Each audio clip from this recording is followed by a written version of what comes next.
খাইবেন না তাহলে কি খাইবেন? ও হ্যাঁ, তাই তো।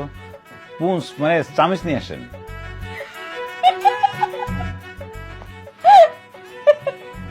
হাসতেছেন কেন?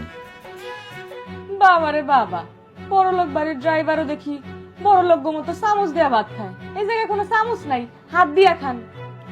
আমি তো হাত দিয়ে খেতে পারি না। কি ঢং বাদ দেন, বুঝছেন? আল্লাহ হাত দিছে কেন? হাত দিয়া খাওয়ার জন্য। যদি চামচ দিয়ে খাওয়ার হইতো তাহলে তো চামচই দিত, হাত আর দিত না। আচ্ছা ঠিক আছে, আমি হাত দিয়েই খাচ্ছি। আচ্ছা নেন, এই মাছটা খান। ওরা কি আমাদের দুইজনের জন্য একটা মাছই দিছে? আমি মাছ খামু না, আমার মাছ না খায় অভ্যাস আছে। আপনি মাছ দিয়া খান।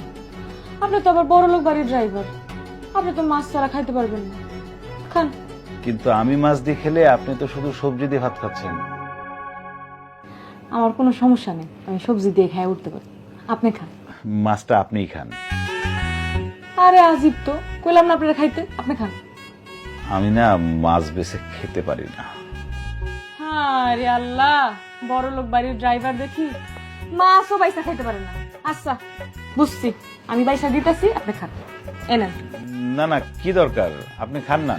আরে হইছে, বুঝছি। এই যে নেন, বাইসা দিতেছি, আপনি খাই নেন। এনেন, শুরু করেন, আমি বাইসা দিতেছি।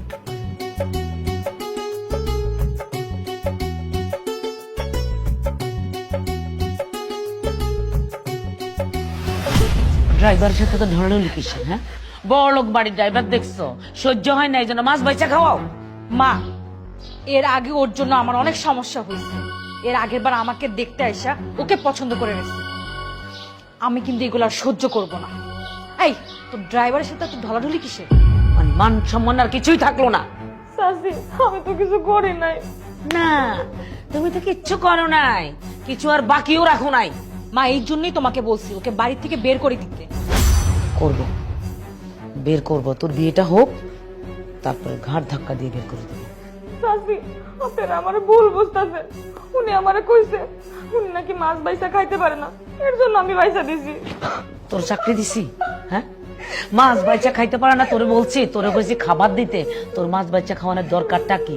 হ্যাঁ, তুই যদি উল্টা পাল্টা করস না, তোর আমি মেরেই ফেলবো। এর আগে তুই আমার মেয়ের বিয়ের ফাংশন, তোর জন্য। কি ব্যাপার, আপনারা ওকে মারছেন কেন? আসার পর থেকেই দেখছি কথায় কথায় ওকে মারছেন, মানে এটা কি ধরনের ব্যবহার? ড্রাইভার ড্রাইভারের মতো থাকো, সব বিষয়ে নাক গলাবে না, নাহলে বিয়ের পর তোমার চাকরিটা নট হয়ে যাবে। দাঁড়ায় আসো কেন? যাও। বিয়াদব কোথাকার। আর তুই দাঁড়িয়ে আছিস কেন?